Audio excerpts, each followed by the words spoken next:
You know, if you've been raped by a man, raped by a religious official, abused by your father, or you're an adult child of alcoholics, you do not have to refer to God as a he, and you do not have to refer to God as Father. That's right. You know how I know? Because God is love, and love is not self-seeking. So, if it hurts you to refer to God as a he because of your trauma from the past, then don't call him he or him or Father. I went to church on Sunday, and the minister, Dr. Janet, I can't think of her last name, but she said, God is not a person, it is an intelligence. I believe that it is an intelligence that gave us a pronoun so that as people we would have some sort of concept of its infinity. Because we will never be able to understand that intelligence. But see, if you're an adult child of alcoholics, more than likely you have an extraordinarily distorted view of God. And one that is extraordinarily painful and extremely immature. Why? Because adult children of alcoholics or dysfunctional families were raised by children. Children masquerading as adults.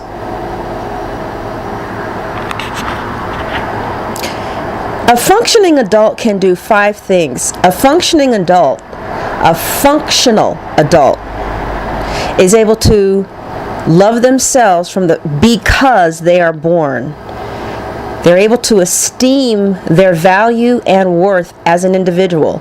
So they're either raised in that environment, or they learn self-esteem education and begin to apply the practical principles in their lives. And as an adult, they choose to make time for that activity because they learn just how important self-esteem is. That's healthy. The second characteristic of a functional adult is that they're able to have functional boundaries with other people, but more importantly with themselves. They have something called internal boundaries, and the internal boundary prevents the individual from beating himself or herself up. It is a boundary that stands at the gateway of your thoughts. It's like an angel that is at the gateway of your mind, and it's like a soccer, the person who plays in the goal, it decides whether or not it gets in or not. Functional people have internal boundaries, and this internal boundary protects and contains their authentic truth, which is, I am worthy and valuable just because I'm born. And so they're able to make decisions because that's what their core beliefs are. When I say decisions, I'm talking about the decisions as far as how close a stranger gets to be to me. There's something called the external physical boundary. I have been absolutely positively just astounded by how my relationships have just soared up as far as effectiveness and quality because I stand at a distance that's appropriate for me. You know what I learned? When I stand too close, the person I get back into a child feeling reality. Yeah, because I can't see the person in front of me. I'm thinking they're Uncle Joe or Cousin Bobby, and I begin to react to them like they're Uncle Joe or Cousin Bobby. But I notice that if I step back, I can see that this is Tom, and Tom has brown hair, and Tom is Italian, and I just met him here in LA, and I really don't know who this guy is, but I don't need to react to him from the past. I can react today in the present. I can be in my body with it because I'm standing at a distance that my body communicates to me that I need to stand in order to feel comfortable and be able to show up with a measure of civility to humanity and to be functional. as an adult. Another thing that a boundary does is, I would meet somebody new and I would let them call me every day. And we would have these long calls and talk for hours and hours with a stranger. I would let strangers have immediate access to my heart. And we could just talk, and I'd get caught up. And before I know it, I got to know them and realized I didn't like that person at all. I didn't agree with their fundamental values. And here I was attached to somebody who I would have never gotten attached to had I taken the time to pace. Had I taken the time to use adult functioning boundaries with the stranger, regardless of what's happening chemically in my body. What did Tina Turner say? She says, "You must understand that though the touch of your hand makes my pulse react, that is only the thrill of boy meeting girl. Opposites attract. It's physical. It's only logical." So what she's saying, let's be adults about this. Okay, I'm attracted to you, but I do not know you.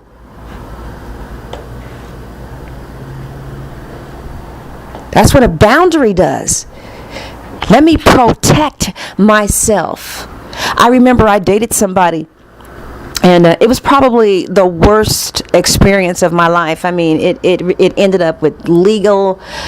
It was terrible. It was terrible. But do you know that the very first time that I met this person, I experienced the feeling of fear from the top of my head to the bottom of my ankles. And that was my body communicating to me about who this person was, which leads us to characteristic number 3. A functioning adult is able to own their own reality. Reality meaning my thinking, my feelings, and my behavior. Had I been taught what to do with my feelings because there was a mature adult in the environment who could teach me such things, I would have allowed that emotion of fear to that degree to communicate to myself that I at least need to back up. See, fear to the degree that I was like, this was the first time we talked. I never knew what to do with situations like that. Well, number one, I'll be honest, I'll say this. Perhaps I needed to just step back because we were standing relatively kind of close. And when I start feeling fear like that, I probably needed to step back. So let me step 3 steps back so I see what's going on here. What is this feeling of fear that I'm feeling here? Because the truth of the matter was the feeling of fear didn't really make sense in that situation to me at that time.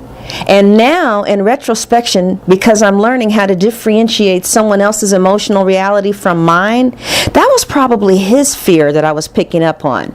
And he probably was afraid because we were standing too close. I really do believe that. I really need to get enough space from you so that I have to know myself, though, to know in order to do that. To get enough space from you so that I can clearly see who you are and I can negotiate my reality in this moment at a safe distance. So the third characteristic is owning our own reality. And the first reality that a functioning adult knows, and they really, really understand this. But before I tell you, you're going to say, "Oh my God, are you serious?" Yeah, I'm serious. I know a PhD who has been on national news and different talk shows that were once out. One particularly was called Geraldo, and she's a brilliant woman and a Ivy League graduate who does not know what I'm getting ready to tell you, which is why it is very difficult for the people in her industry to have a functional relationship with her because she is dysfunctional. The first reality that functional people have that they really own is that people are imperfect. That we were born imperfect, that God constructed us so that we would be imperfect, and that imperfection is the normal human condition. As a matter of fact, this is such a rampant problem in the arrested development or for adult children of alcoholics that in Pia Mellody's book, Breaking Free, step 2 came to believe a power greater than ourselves could restore us to sanity, right? This is what she says. She says, to me, the sanity to which codependence must be restored is the knowledge that we are perfectly imperfect, that we can only do certain things about that, and that imperfection is the normal human condition. So that's the first part of their own reality that a functioning adult knows. So that's why they're able to have relationships with people for a long period of time, for years and sometimes decades. Because they know that people are going to mess up and they're going to be imperfect. And that's normal. Owning our own reality is also owning who we are, what we feel, what we think, what my feelings are, what my behavior needs to be for me. Some people can suppress who they really are and choose a lifestyle that goes against who they truly are. And you're going to be miserable.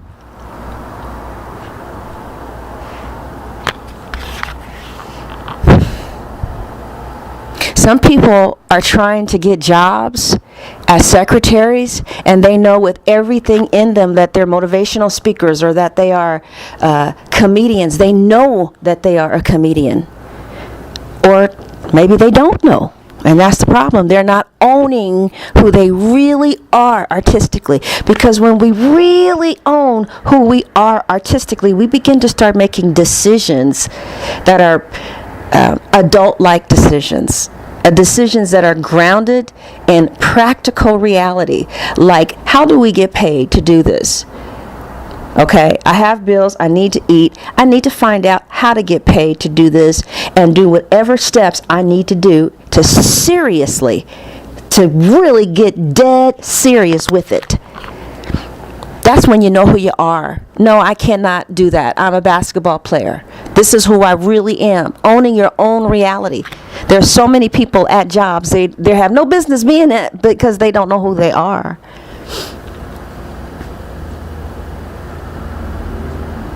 Jesus knew who he was. Jesus had a job as a carpenter, but he owned his reality of his ministry, didn't he? And he left that job when the time was right. The fourth characteristic that a functional adult can do is that they are able to acknowledge and meet their needs and wants interdependently. She lists 9 needs: money, shelter, food, clothes. Do you know that one of the needs that she lists with food and shelter is career information and advice? Yeah. There are people who can help you with getting very clear about what your career choices are or what you want your career choices to be. I'm one of them. You can email me if you want to know some more information about the services that I provide. I would love to do that. I love doing it. I just love it. Oh, God, I love it. Yeah, but we have needs. The last characteristic is that a person is able to function mentally, emotionally, and with their behavior in moderation that you are able to be who you are and you act age appropriately. Like, I know this woman who is in her 40s and she acts like she's 24 and she wears her hair up in a ponytail and she drives around with loud rap music. She doesn't really understand that she is 41 and she wants to go to Disneyland all the time. Yes, she's not age appropriate. And then you might find a 41-year-old who hangs out with 50-year-olds or 55-year-olds or people who are much older than she is or he is, and they're just, or you might find something may happen and your reaction to it just may be over the top. I don't know, like my reaction recently, someone was supposed to do something that they didn't do, and I mean, I went to a dark place about it. It was just over the top. And recovery, what we try to do as in recovery, we want to stay in our adult ego state instead of going to a childlike ego state or overreacting or acting in the extremes. We try and find a moderate, centered response to today's happenings. And the disease of codependence is really a disease of not knowing how to be in a relationship with ourselves that is functional. And because we are unable to be in a relationship with ourselves, we try to get what we need from other people, because our internal mechanism for functioning for the self has been arrested. We'll talk about that at another time, okay? God bless you.